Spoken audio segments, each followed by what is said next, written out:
नमस्कार। देश और दुनिया की तमाम फटाफट खबरों में आपका स्वागत है। खबरों के लिए आपसे निवेदन कि यदि आपने हमारे चैनल को सब्सक्राइब नहीं किया तो कृपया करके आपके अपने चैनल को सब्सक्राइब करना ना भूलें। आप सब्सक्राइब करते हैं तो हमें हिम्मत होती है सही और सच्ची खबरें आप तक पहुंचाने की, वरना मीडिया में किस तरह से खबरें आपको दिखाई जा रही है यह आप भली भांति आपने पिछले 3-4 दिनों में देखा। 3-4 दिनों में आपने देखा कि किस तरह से खबरें इधर उधर की मरोड़ करके, इधर उधर की जोड़ करके आपको खबरें दिखाई गई। पूरे देश में मीडिया का कितना मखौल उड़ा यह आप भली भांति समझ सकते हैं। तो क्या है आज की बड़ी खबरें। दरभंगा में एनएसयूआई के शिक्षा न्याय संवाद कार्यक्रम में शामिल होने के लिए राहुल गांधी आज पटना पहुंचे। एयरपोर्ट से वो सीधे सिटी सेंटर मॉल पहुंचे। कांग्रेस नेता राहुल गांधी ने आज बिहार के दरभंगा में अपनी बेबाक शैली का परिचय देते हुए प्रशासनिक अवरोधों को दरकिनार कर अंबेडकर छात्रावास पहुंचकर दलित और पिछड़े वर्गों के छात्रों से मुलाकात की। प्रशासन ने उनके स्टूडेंट संवाद कार्यक्रम की अनुमति नहीं दी थी और पुलिस ने ललित नारायण मिथिला यूनिवर्सिटी कैंपस से 3 किलोमीटर पहले उन्हें रोकने की कोशिश की। इसके बावजूद राहुल गांधी पैदल ही हॉस्टल की ओर बढ़ गए, जिसे उन्होंने कोई शक्ति रोक नहीं सकती की भावना के रूप में व्यक्त किया। वहां 400 सामाजिक कार्यकर्ताओं के साथ थिएटर में 2 घंटे 9 मिनट की उन्होंने फूले मूवी भी देखी। राहुल गांधी 4:54 पर थिएटर से बाहर निकले और एयरपोर्ट के लिए रवाना हो गए। यह मूवी समाज सुधारक ज्योतिबा फूले पर आधारित है। फूले मूवी के शो के लिए स्पेशल पास बांटे गए। इसमें राहुल गांधी की फोटो लगी है और उन्हें सामाजिक न्याय का नायक बताया गया है। साथ ही कांग्रेस प्रदेश अध्यक्ष राजेश राम की फोटो भी है। जिला प्रशासन से अनुमति न मिलने के बावजूद राहुल गांधी गुरुवार को दरभंगा के अंबेडकर छात्रावास पहुंचे थे। वे छात्रों से संवाद तो नहीं कर पाए, लेकिन उन्होंने मंच से छात्रों को संबोधित किया। एनएसयूआई के शिक्षा न्याय संवाद कार्यक्रम में शामिल होने पहुंचे राहुल का संबोधन मात्र 12 मिनट में खत्म हो गया। इस दौरान उन्होंने अंबेडकर की तस्वीर भी लहराई। राहुल कार्यक्रम स्थल से 15 मिनट पर रुक कर्नल सोफिया कुरैशी पर दिए गए विवादास्पद बयान के बाद मध्य प्रदेश के जनजातीय कार्य मंत्री विजय शाह घिरते नजर आ रहे हैं। कांग्रेस समेत विपक्षी पार्टियां उनके खिलाफ विरोध प्रदर्शन कर रही है। मध्य प्रदेश हाईकोर्ट के आदेश के बाद मंत्री शाह पर एफआईआर भी दर्ज हो चुकी है। मामले में कर्नल सोफिया के भाई ने मंत्री के बयान की निंदा की। उन्होंने प्रधानमंत्री, केंद्रीय गृह मंत्री और रक्षा मंत्री से शाह पर कार्रवाई करने की मांग की है। उन्होंने कहा कि बीजेपी प्रदेश अध्यक्ष वीडी शर्मा ने भी हमसे मंत्री पर कार्रवाई करने को कहा है। सोफिया आतंकवादी नहीं, देश की बेटी है।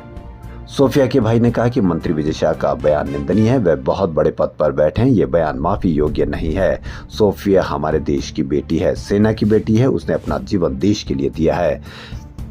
प्रधानमंत्री नरेंद्र मोदी और रक्षा मंत्री से मांग है कि वह विजय शाह को मंत्री पद से अलग करे, उनके ऊपर कार्रवाई करे।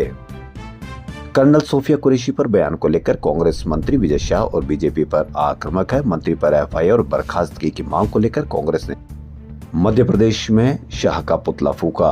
इंदौर में महिला कांग्रेस से मंत्री विजय शाह का पुतला जलाया। सेवा दल ने कर्नल सोफिया कुरैशी और विंग कमांडर व्योमिका सिंह के पोस्टर को दूध से अभिषेक किया। रतलाम में पुतला दहन के दौरान युवा कांग्रेस कार्यकर्ताओं की पुलिस से झड़प हो गई। वहीं खंडवा, श्योपुर, भिंड, नर्मदापुरम के सिविल में मंत्री विजय शाह पर एफआईआर और इस्तीफे की मांग को लेकर कलेक्ट्रेट में ज्ञापन सौंपा गया। देश के 20 राज्यों में आज गुरुवार को बारिश का अनुमान है। मध्य प्रदेश, तमिलनाडु, केरल, आंध्र प्रदेश में आंधी के साथ तेज बारिश की चेतावनी। महाराष्ट्र में 50-60 किलोमीटर प्रति घंटे की रफ्तार से हवाएं चल सकती है। राजस्थान, उत्तर प्रदेश, बिहार में हीट वेव चलने के आसार हैं। बिहार के 23 और यूपी के 19 जिलों में हीट वेव का येलो अलर्ट जारी किया गया है। बुधवार को रोहतास जिले में 44 डिग्री सेल्सियस के साथ प्रदेश में सबसे गर्म रहा। मौसम विभाग ने बताया कि दक्षिण पश्चिम मानसून बुधवार को बंगाल की खाड़ी पहुंच गया। वह 27 मई को केरल में दस्तक देगा, यानी मानसून आने में मात्र 12 दिन बचे हैं। मानसून ने मंगलवार को निकोबार द्वीप समूह पर दस्तक दी थी। हर साल 22 मई के आसपास अंडमान में प्रवेश करने वाला मानसून इस साल 9 दिन पहले आया है। अमेरिकी राष्ट्रपति हमेशा अपने किसी न किसी बयान से चौंकाते रहे। आज उन्होंने फिर एक नया बयान दिया। अमेरिकी राष्ट्रपति डोनाल्ड ट्रंप से बुधवार को कतर में भारतीय बिजनेसमैन मुकेश अंबानी से मुलाकात की। इस दौरान दोनों ने हाथ भी मिलाए। मुकेश अंबानी कुछ देर रुककर ट्रंप से बात करते हुए भी नजर आए। हालांकि अभी तक इस बातचीत का ब्यौरा सामने नहीं आया है। इससे पहले कल रात अमेरिकी राष्ट्रपति डोनाल्ड ट्रंप और कतर के अमीर शेख तामीम बिन हमद अल थानी के बीच बुधवार को दोहा में $1.2 ट्रिलियन यानी करीब 100 लाख करोड़ रुपए की अलग अलग डील हुई। व्हाइट हाउस के अनुसार इसमें दोनों देशों के बीच $243 अरब की फाइनेंशियल डील भी शामिल है। इस फाइनेंशियल डील में कतर एयरवेज द्वारा बोइंग विमानों की खरीद, हथियारों की खरीद, नेचुरल गैस और क्वांटम टेक्नोलॉजी से जुड़े सौदे शामिल है। राजस्थान के मुख्यमंत्री भजन लाल शर्मा और खेल परिषद के अध्यक्ष नीरज के पवन को जान से मारने की धमकी मिली है। सीएम और खेल परिषद की आईडी पर मेल कर यह धमकी दी गई है। मेल में लिखा है कि रेप पीड़िता के मामले में अगर पुलिस ने कुछ नहीं किया तो हम सीएम का मर्डर कर सकते हैं, उनके टुकड़े कर देंगे। नीरज के पवन को जान से मारने की धमकी देते हुए लिखा कि टुकड़े कर काले सूटकेस में पैक कर देंगे। भारत पाकिस्तान बॉर्डर पर स्थित श्री गंगानगर जिले का अनूपगढ़ में ड्रोन गिरा है। गाँव 12A के खेत में ग्रामीणों ने गुरुवार सुबह 9:45 पर देखा। फौरन अनूपगढ़ पुलिस को सूचना दी गई है। अमेरिकी राष्ट्रपति डोनाल्ड ट्रंप ने एप्पल के सीईओ टिम कुक से कहा है कि भारत में फैक्ट्रियां लगाने की जरूरत नहीं है। मैं नहीं चाहता हूं कि एप्पल के प्रोडक्ट वहां बनाए। इंडिया अपना ख्याल खुद रख सकता है।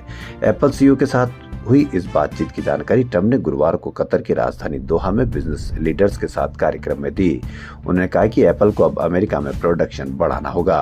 वहीं ट्रंप ने कहा कि भारत ने हमें ट्रेड में 0 टैरिफ डील की पेशकश की। उन्होंने कहा कि भारत हमसे ट्रेड में कोई चार्ज नहीं लेने को तैयार है। वहीं मुझे कल टीम कुक के साथ थोड़ी परेशानी हुई। मैंने उनसे कहा कि टीम, तुम मेरे दोस्त हो, मैंने तुम्हारे साथ बहुत अच्छा व्यवहार किया। तुम $500 बिलियन लेकर आ रहे हो, लेकिन अब मैं सुन रहा हूँ कि तुम पूरे भारत में प्रोडक्शन कर रहे हो। मैं नहीं चाहता कि तुम भारत में प्रोडक्शन करो। अगर तुम भारत का ख्याल रखना चाहते हो तो तुम भारत में निर्माण कर सकते हो, क्योंकि भारत दुनिया में सबसे ज्यादा टैरिफ वाले देशों में से एक है। भारत में बेचना बहुत मुश्किल है और उन्होंने हमें एक डील ऑफर की जिसके तहत वह हमसे कोई टैरिफ नहीं वसूलने को तैयार है। मैंने टीम से कहा कि टीम देखो, हमने तुम्हारे साथ बहुत अच्छा व्यवहार किया है। हमने वर्षों तक चीन में तुम्हारे द्वारा बनाए गए सभी संयंत्रों को सहन किया। अब तुम्हें अमेरिका में निर्माण करना होगा। हम नहीं चाहते कि तुम भारत में निर्माण करो। इंडिया अपना ख्याल खुद रख सकता है। मध्य प्रदेश के कैबिनेट मंत्री विजय शाह द्वारा भारतीय सेना की कर्नल सोफिया कुरैशी पर की गई विवादित टिप्पणी का मामला अब सुप्रीम कोर्ट पहुंच गया। सुप्रीम कोर्ट ने इस मामले में सुनवाई के दौरान विजय शाह को कड़ी फटकार लगाई। मुख्य न्यायाधीश BR गवई ने शाह के वकील से सवाल किया कि आपके मुवक्किल ने किस तरह का बयान दिया है। एक संवैधानिक पद पर बैठे व्यक्ति को संवेदनशील समय में सोच समझ कर बोलना चाहिए। इस विवाद ने मध्य प्रदेश से लेकर राष्ट्रीय स्तर तक सियासत को गर्मा दिया। कांग्रेस, सपा, बसपा सहित विपक्षी दलों ने विजय शाह के इस्तीफे की मांग की है। कांग्रेस अध्यक्ष मल्लिकार्जुन खड़गे ने इसे महिला विरोधी मानसिकता का उदाहरण बताते हुए शाह को तत्काल बर्खास्त करने की मांग की है। वहीं बसपा सुप्रीमो मायावती ने इसे सेना और राष्ट्रीय एकता का अपमान बताया। कांग्रेस कार्यकर्ताओं ने भोपाल में शाह के बंगले पर कालिक पोत कर विरोध जताया। खबरों फिलहाल इतना ही। यदि आपको हमारा चैनल पसंद आए तो लाइक, सब्सक्राइब और शेयर अवश्य करें। धन्यवाद।